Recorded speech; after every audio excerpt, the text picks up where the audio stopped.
오늘 예배에 오신 모든 분들, 또 영상으로 예배에 함께 하신 모든 분들에게 하나님의 축복과 보호와 은혜와 평강이 함께 하시기를 축원합니다.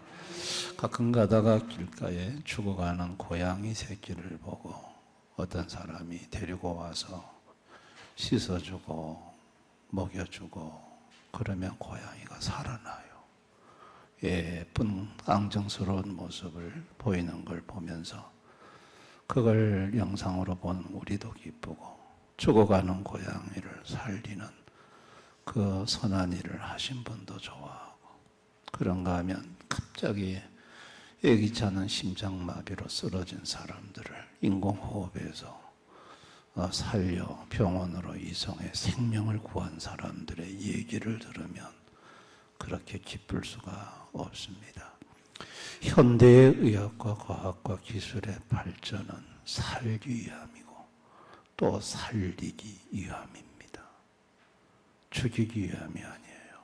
그런데 여러분, 초대교회 시대에 살았던 초대교회 성도들은 죽이는 시대에 살았어요. 로마의 10대 박해, 로마의 네로 황제가 AD 64년에서 디오클레티안 갈리리우스 황제 311년까지 로마는 10명의 황제들이 기독교를 잔인하게 박해를 했습니다. 네로 황제는 로마가 화재가 나 3분의 2가 불탔거든요. 그 책임을 기독교인들한테 물었고 뒤집어 씌웠고 기독교인들을 불태워 죽였는데, 얼마나 많은 기독교인들이 불에 타서 죽었는지 네로 황제의 정원을 밝힐 정도였다, 그렇게 합니다. 그리고 두 번째 도미티안 황제 때는 황제를 신으로 만들어 놓고 절하지 않으면 싸그리 죽였습니다. 기독교인들 절하지 않으니까 죽였죠. 세 번째 툴리안 황제 때는 기독교인이라고 하는 자가 발견되면 죽였어요. 네 번째 하드리안 황제 때는 기독교인에 대해서 거짓 증거, 숨겨놓고 안 숨겨줬다, 거짓 증거하면 죽였습니다. 다섯 번째 마르쿠스 아우렐리우스 황제 때는 자연재해의 원인을 기독교인에게 뒤집어 씌웠어요. 참 기가 막히죠. 기근이든 무슨 자연재해 원인이 전부 기독교인한테 있다, 이게. 그래가지고 기독교인 때려잡았어요.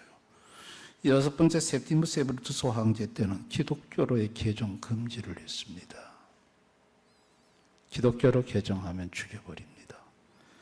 일곱 번째 막시미누스 황제 때는 성직자 처형을 명했어요. 성직자들 보이는 족족 잡아 죽이라는 거예요. 여덟 번째 데키우스 황제 때는 황제신 외에 다른 신경배가 금지되었어요. 그래가지고 기독교인들이 하나님 섬기면 다 죽였습니다. 아홉 번째 발레이안 황제 때는 재산 압수 집회 금지를 했어요. 기독교인들의 재산 전부 몰수와 집회 자체를 금지했습니다. 열 번째 디오클레티안 갈리스 황제 때는 교회 부쉈고요, 성경 불태웠습니다. 기독교인 모든 권리 중지시켰어요. 여러분, 그야말로 죽이는 시대예요. 기독교인들을 완전히 죽이는 시대가 이게 AD 64년에서 311년간 있었던 로마 10대 박해예요. 아니, 살리는 하나님이 왜 죽이는가? 우리가 섬기는 하나님은 살리시는 하나님이 아닌가? 살리시는 하나님은 어디 갔는가? 왜 이렇게 250년 동안 혹독한 죽음의 시대가 계속되는가? 왜 기독교인들은 죽어가야 하는가? 여러분, 그런 생각 안 들었겠어요? 여러분, 이 죽음이라는 것은 에덴 동산에부터 시작됐죠. 죽음의 배후에는 살인의 영 사탄이 있습니다. 마귀가 와서 하나님께 죽음을 얻어맞게 만들었고, 그 외에는 사탄이 죽음의 왕노로 됐어요. 가인이 최초의 살인자입니다. 가인의 배후에 누가 있었냐? 마귀가 있었어요. 요한일서 3장 12절, 가인같이 하지 말라. 그는 악한 자에게 속하여 그 아우를 죽였으니. 가인이 아우를 돌로 때려 죽인 것은 그가 악한 자에게 속했기 때문이에요. 악한 자가 누굽니까? 사단이죠. 사단에게 속했더니 동생을 돌로 때려 죽이는 인간이 되었어요. 역사 속에 끔찍한 살인사건 배후에는 전부 살인의 영 사단이 있습니다. 중국의 마오쩌둥이 7,800만 명 죽였어요. 스탈린이 2,300만 명 죽였고, 독일의 히틀러가 1,700만 명 죽였어요. 그 중에 유대인 600만 명 들어있죠. 그리고 북한의 김일성이는 160만 명을 죽였어요. 그들 배후에는 전부 다 죽이는 영의 역사를 해요. 살인의 영의 역사를 해요. 여러분, 지금 러시아와 우크라이나 서로 죽이고 있잖아요. 이스라엘과 하마스, 요즘 헤즈볼라하고 또 붙었어요. 서로 지금 폭탄 날리고 지금 죽이고 있지 않습니까? 죽이는 배후에는 죽이는 영의 역사를 해요. 사단의 역사를 해요. 초대 교회 250여 년간의 박해 시대에는 그 통치자들 배후에 죽이는 영 사단의 역사가 있었어요. 에베소 6장 12절을 보면, 우리의 씨름은 혈과 육을 상대하는 것이 아니요 통치자들과 권세들과 이 어둠의 세상 주관자들과 하늘에 있는 악의 영들을 상대함이라. 하늘에 있는 악의 영들, 그들이 마귀가, 귀신이 통치자들, 권세들, 세상의 어둠 주관자들, 이들 붙들고 기독교인들을 죽였습니다. 참 잔인하게 죽였죠.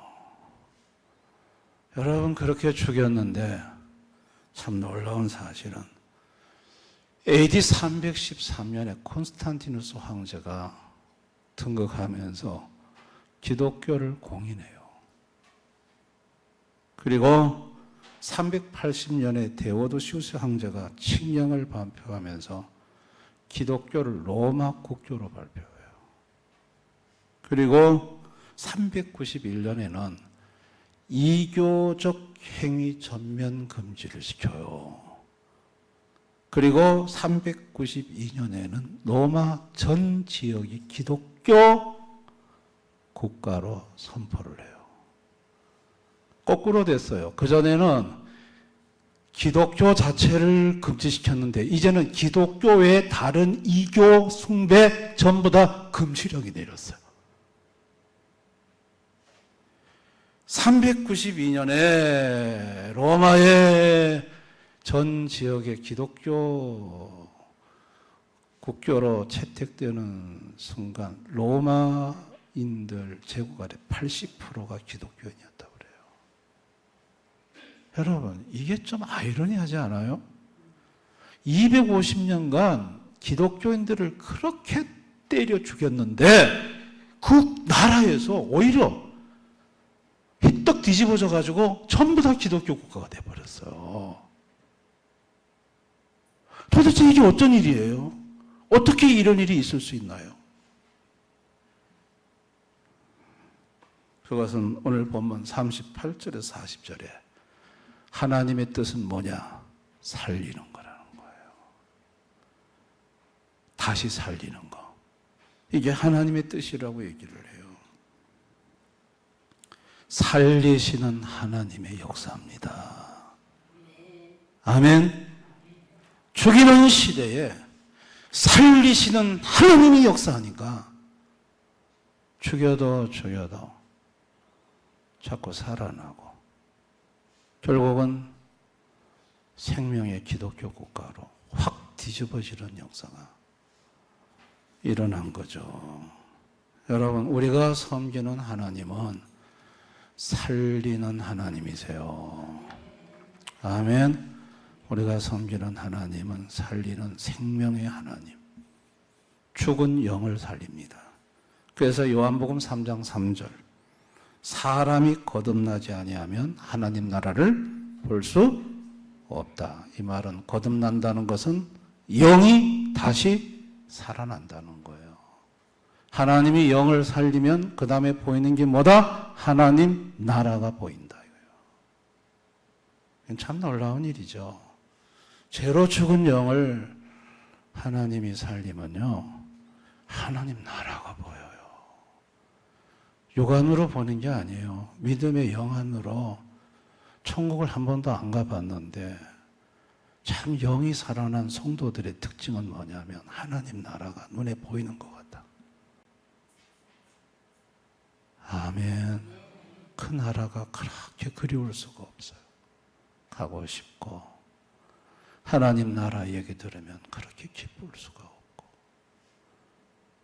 그 나라가 눈에 육안으로 본 적이 없는데도 그 나라가 있어요. 그 나라를 영으로, 눈으로 훤히 보는 것처럼 보는 거예요. 영이 살아나면 이런 특징이 있습니다. 근데 살리는 생명의 하나님이 영만 살리나요? 육도 살려요. 부활로 살려요. 죽은 육신 썩지 아니하고 신령한 몸으로, 죽지 아니한 몸으로 다시 살리시죠. 여러분, 살리는 생명의 하나님이 이 땅에 오셨어요. 그분이 생명 되신 예수 그리스도예요.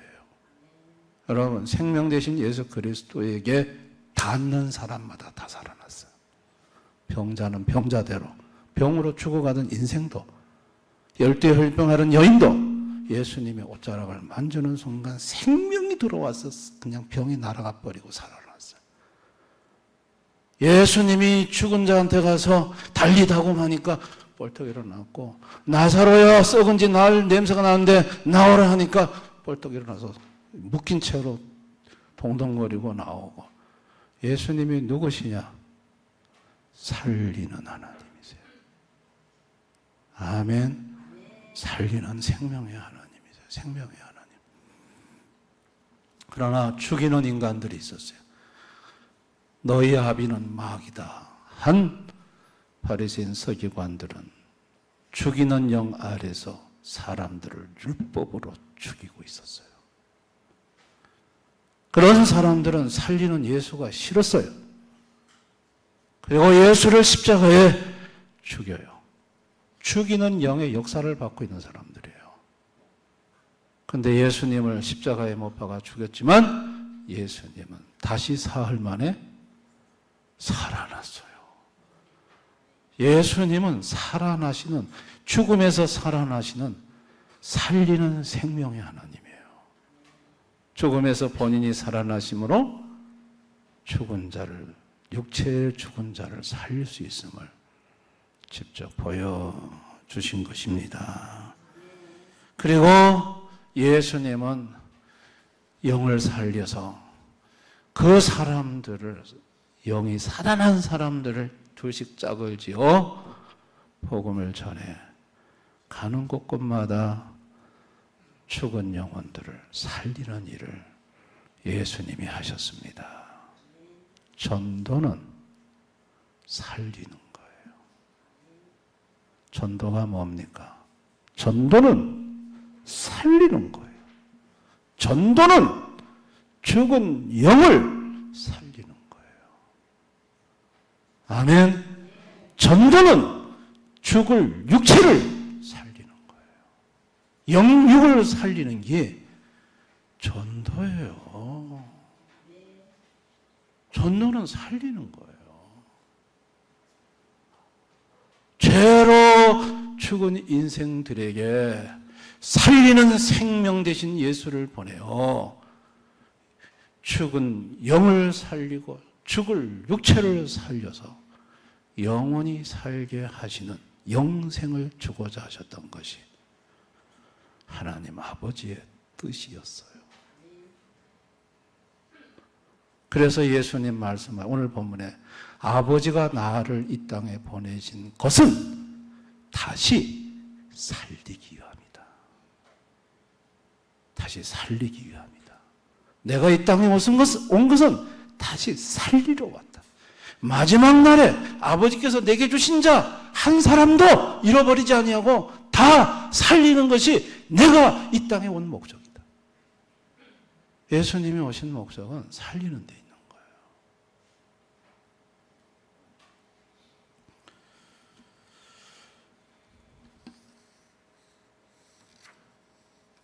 박해의 시대를 살았던 초대교회 성도들은요, 죽이는 시대 속에서 살리는 예수 생명을 경험했어요. 요한복음 10장 10절에 도둑은 죽이는 영이고 예수님은 살리는 생명의 영이세요. 생명이세요. 로마서 14장 17절에 초대교회 성도들이 참 놀라운 경험을 한 거예요. 아니, 어딜 쳐다봐도 다 죽이는 거예요. 잔인하게 죽이는 거예요. 그런데 죽이면 결사대 조직에서 같이 죽여야 될 거 아니에요. 그렇잖아요. 상대방은 날 죽이면 우리도 결사대 조직에서 한번 붙어야지. 근데 초대교회 성도들은 성령으로 말미암아 불의와 싸우지 않았어요. 그들은 하나님의 의의 상태에 그들을 머물렀고 온갖 두려움, 죽음의 공포가 몰려오는데도 이상하게 마음은 평안했고 가까운 사람들이 재산몰소 당하고 어마어마한 박해를 당하는데도 슬퍼야 되는데 마음은 희락이 넘치고 기쁨이 넘치고 이거는요 당시에 박해를 했던 로마 시대의 사람들이 이게 도무지 이해할 수 없는 것들이었어요. 기독교인들의 얼굴에 있는 저 기쁨은 도대체 어디서 온 거냐는 거예요. 그거는 하나님으로부터 온 거예요. 살리시는 하나님으로부터 온 거죠. 사도행전 5장 40절 42절에 보면 사도들이 끌려가서 위협당하잖아요. 그리고 채찍까지 맞았어요. 그런데 사도들은 그 이름을 위하여 능력받는 일에 합당한 자로 여기심을 기뻐하면서 공회 앞에다 끌려가서 채찍 시큰 두드려 맞았는데도 마음의 기쁨이 넘치는 거예요. 이 기쁨은 누가 주신 거예요? 이거는 사람이 주는 기쁨이 아니에요. 살리는 주님이 주시는 기쁨이에요. 아멘. 사도행전 6장 15절에 스데반 집사의 얼굴을 쳐다봤더니 그 얼굴이 천사의 얼굴과 같더라. 아니 지금 전부 다 이를 박박 깔고 스데반 집사 때려 죽이자고 지금 전부 다 들고 일어났어요. 근데 그 얼굴은 뭐다? 천사와 같았다. 그 천사와 같은 기쁨, 그 희락, 평강, 그거는 생명의 주님으로부터 온 거예요. 할렐루야. 그러니까 초대교회 성도들은 죽이는 시대에서 더욱더 그의 속사람은 예수 생명의 풍성함을 누렸던 거예요. 더 행복했고 더 기뻐했고 죽음은 뭐 하나님 나라가 보이니까 그 나라로 이사가면 되는 거고 육체 죽이면 다시 주님 오실 때 살려낼 것이고 부활할 것이고 그러니까 이들은 뭐 어떻게 해도 방법이 없는 거야. 결국은 로마가 기독교 국가가 되어버렸습니다. 살리는 하나님, 생명의 하나님으로 말미암아서 죽이는 로마가 예수로 인해, 생명의 예수로 인해 점령당하는 놀라운 역사의 결과가 있었던 것입니다. 오늘 우리가 사는 이 시대는 어떤 시대일까요? 죽이는 시대입니다. 아니, 뭐로 죽입니까? 말로 죽입니다. 자, 시편 64편 3절 4절. 그들이 칼같이 자기 혀를 연마하며 화살같이 독한 말로 겨누고 숨은 곳에서 온전한 자를 쏘며 갑자기 쏘고 두려워하지 아니하는도다. 칼같이 자기 혀를 연마한대요. 화살같이 독한 말로 쫙 겨누고 있대요. 그러다 독한 말의 화살을 빵 쏘는 거예요. 그 독이 묻은 말을 듣는 순간 죽어가는 거예요. 오늘날 무슨 우리 대한민국에 무슨 박해가 있나요? 지난번 코로나 때 조금 정부에서 그랬었습니다만 로마 박해 시대의 박해에 비하면 아무것도 아니죠. 근데 오늘날 현대인들은 죽이는 시대를 살고 있어요. 독이 묻은 말이 가정 안에서도 난무, 직장에서도 난무, 심지어 교회 안에서도 독 묻은 화살이 쉥쉥쉥 날아다녀요. 그게 한 대씩 얻어맞으면 그만 그 말의 독 때문에 마음이 죽어가고 기쁨이 죽어가고 모든 것이 죽어가는 거예요. 그런데 하나님이 그러면 어떻게 하시느냐? 시편 63편 7절 8절. 그러나 하나님이 그들을 쏘시니 그들이 갑자기 화살에 상하지를 얻다. 이러므로 그들이 엎드러지니 그들의 혀가 그들을 해함이라. 그들을 보는 자가 단벌을 흔들리라. 하나님은 그렇게 독화살을 날리는 인간에게 하나님이 그 화살을 딱 받아놨다가 그 인간한테 도로 쏘신다는 거예요. 야, 이게 무서운 거예요.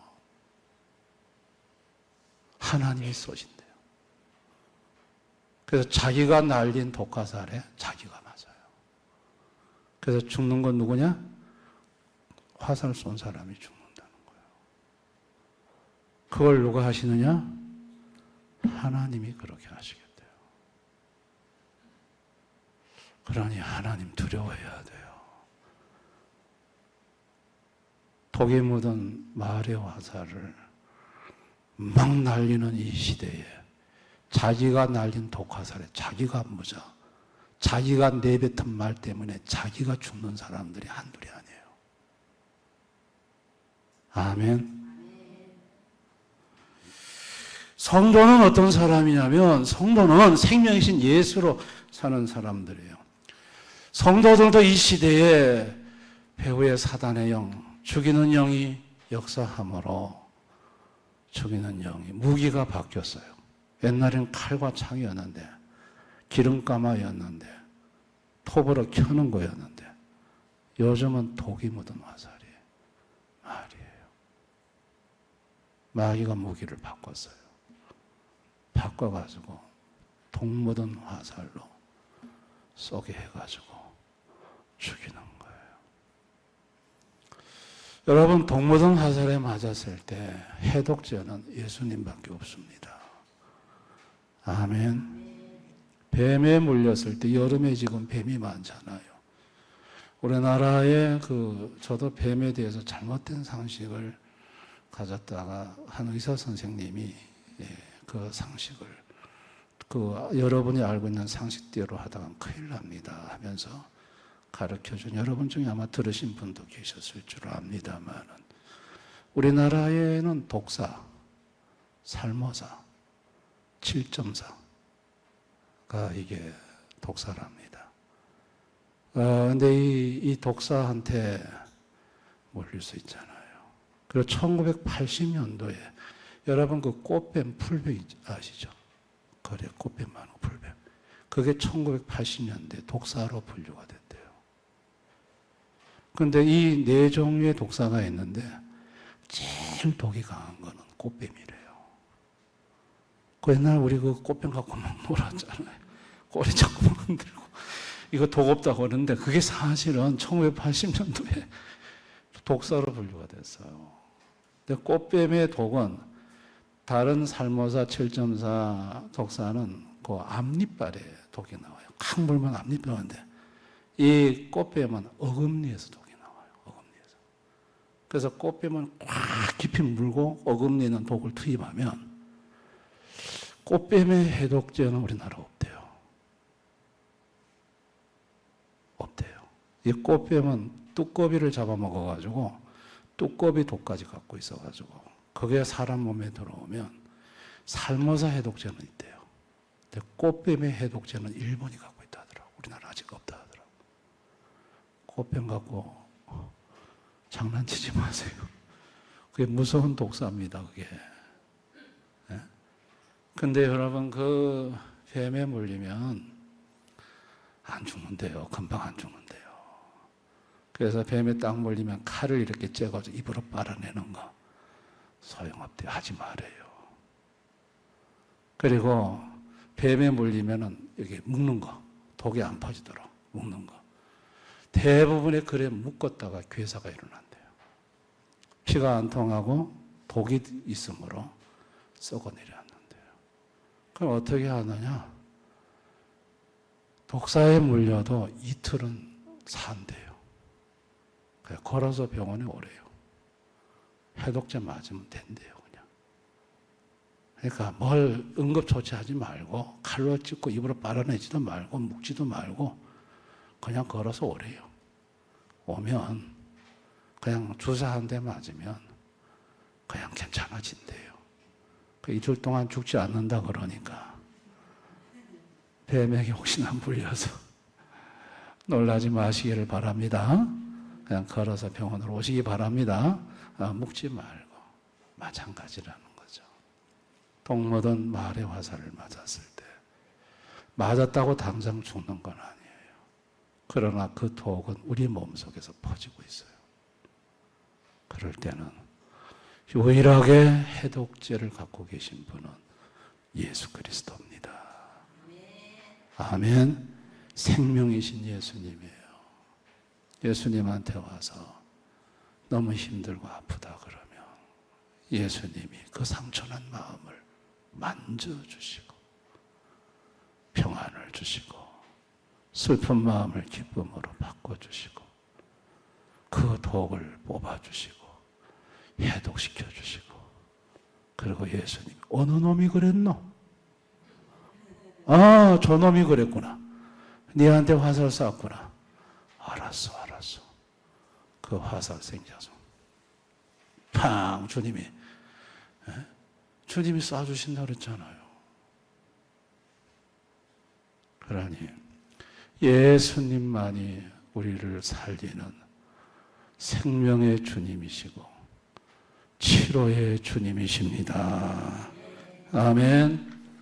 나는 어떤가? 나는 내 말에 혀에 독이 있어서 이 혀의 독으로 사람들에게 독화살을 나는 쏘는 사람이 아닌지 한번 자신을 돌아볼 필요가 있습니다. 독화살 함부로 날리면 안 됩니다. 아멘. 속으로 삼키세요. 참으세요. 막 말 내뱉지 마세요. 그리고 주님 앞에 기도하세요. 그래야 될 줄을 믿습니다. 잘못 날렸다가는 그 화살에 내가 맞아요. 내가 상해요. 그러니까 오늘날도 여전히 죽이는 시대예요. 말로 죽이는 시대예요. 이 죽이는 시대의 성도들이 어떻게 살아갈 수 있는가? 생명이신 예수, 살리시는 예수, 예수님만이 살릴 수 있습니다. 할렐루야. 이 살리는 예수를 우리가 전해야 될 줄을 믿습니다. 오늘 이 죽이는 시대에 죽음의 화살을 맞아 고통하며 죽어가며 신음하며 병들어 있는 영혼들에게 그들의 영혼을 살리는 생명의 예수, 예수님을 전하는 것이, 그래서 다시 살아나게 하는 것이 그게 하나님의 뜻이고 그리고 예수님이 이 땅에 오신 목적이고 오늘 저와 여러분을 부르시고 전도하라고 맡긴 사명인 줄을 믿습니다. 우리 대안의 모든 성도님들 예수 전하십시다. 어떤 권사님이 몸이 안 좋아서 날마다 공원 한 바퀴를 돌면서 전도지로 전도를 했대요. 그런데 2년 후에 아들이 결혼하게 됐는데 아들이 데리고 온 여자가 상견례 자리에서 2년 전에 권사님이 공원에서 전도한 자매들이에요. 권사님한테 전도지 받고 예수 믿게 됐다고 한 그 자매가 아들 옆에 앉아 있더라는 거예요. 하니까 결국 전도했더니 그 며느리가 될 사람이 예수 안에서 생명 얻어 자기 아들의 부인이 될 줄 누가 알았겠습니까? 전도하면 그 수혜자는 전도자 자신임을 믿으시기 바랍니다. 아멘. 주님이 복되게 하십니다. 이번 우리 6월 16일 살롬 축복 블레싱 데이에 꼭 전도할 사람들 여러분 가슴에 품고 이번에는 좀 세게 하려고 합니다. 하여튼 간에 이름을 다 적어서 좀 공개적으로 하고 그 공개하는 이유는 하라는 얘기죠. 구경꾼 하지 말라는 얘기죠. 그렇게라도 등 떠밀어서 어떻게 하든 전도를 해서 한 영혼이라도 더 살리는 우리 대형교회 성도님들 다 되셨으면 좋겠습니다. 아멘.